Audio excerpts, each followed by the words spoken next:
नमस्ते मित्रांनो, खूप जण आता विचारतायत की माझे SIP रिटर्न देत नाही, मी काय करू? किंवा खूप जणांचा अनुभव आहे की त्यांनी बरेच जणांनी ज्यांना माझ्यासारखा एखादा छान कंपॅनियन किंवा हँड होल्डिंग करणारा माणूस मिळत नाही, त्यांनी त्यांच्या SIP स्टॉप केल्यात। ह्याचा एक डाटा शोधला तर काय केलं पाहिजे ह्याबद्दल आपली ही चर्चा चालू आहे की SIP बद्दल काय केलं पाहिजे।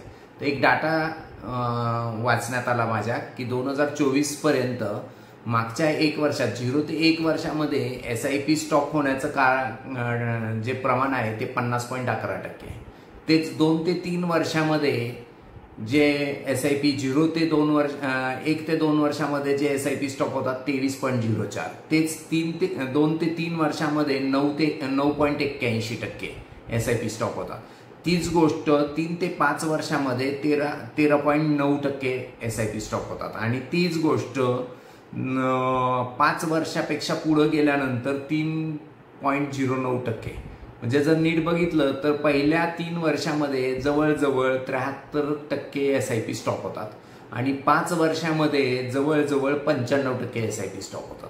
आणि यामुळेच माणूस पैसा कमवू शकत नाही। आणि हे का होतं तर एकमेव रिझन आहे की शेअर मार्केटमध्ये लोकांची अपेक्षा असते की असं सरळ रिटर्न मिळाला पाहिजे, म्हणजे मला 12% जर मिळाला पाहिजे तर प्रत्येक वर्षी 12 मिळाला पाहिजे। पण शेअर मार्केटमध्ये असं होत नाही, कधी 12% मिळतो, कधी -12 मिळतो, कधी 18 मिळतो, कधी 22 मिळतो, कधी 24 मिळतो। पण ज्यावेळी जास्त मिळतो त्यावेळी SIP वाढवली जाते, पण ज्यावेळी मार्केटमध्ये रिटर्न खाली यायला लागतो त्यावेळी मात्र 2008 असून दे किंवा 2020 असून दे किंवा 2024 वर्ष असून दे की ज्या काळात मार्केटनी रिटर्न कमी द्यायला चालू केलं त्यावेळी SIP स्टॉप झाल्यात।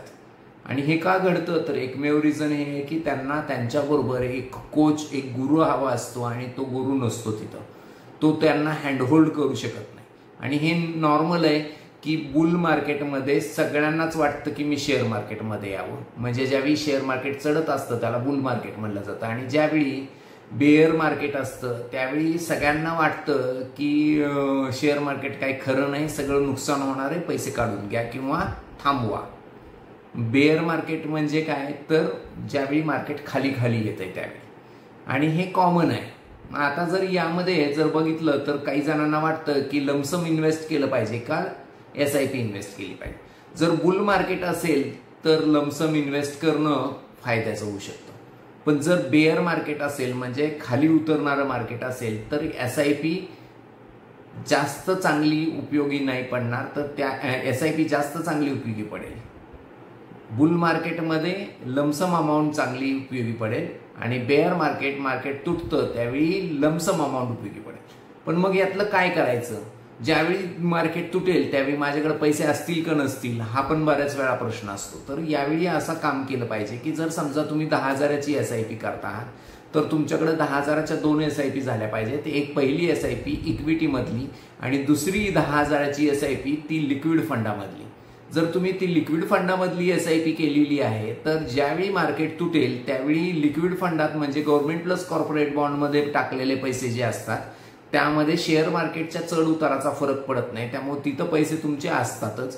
त्यातले तुम्ही 30% रक्कम म्हणजे त्यावेळी काम कसं करायचं तर तुमची 10,000ची SIP चालू आहे तर 3x जी आहे अमाऊंट ती अमाऊंट म्हणजे 30,000ची SIP त्यावेळी करायची की ज्यावेळी मार्केट तुटलंय, ज्यावेळी प्रत्येक वेळी 3% मार्केट तुटेल प्रत्येक वेळी 10,000च्या ऐवजी 30,000 रुपये त्यात टाकायला चालू करायचे इक्विटीमध्ये। म्हणजे काय होईल तर कमी किमतीमध्ये जास्त आंबे किंवा जास्त युनिट्स मिळायला चालू होतील।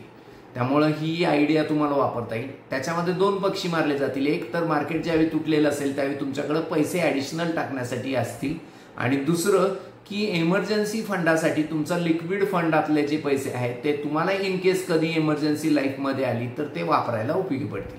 मला वाटतंय तुम्हाला दोन्हीचाही फायदा कसा करून घेता येईल ही एक नवीन आयडिया स्ट्रॅटर्जी वापरता येऊ शकते की ज्याच्यामध्ये तुम्ही रिटर्न्स जास्त कमवू शकता।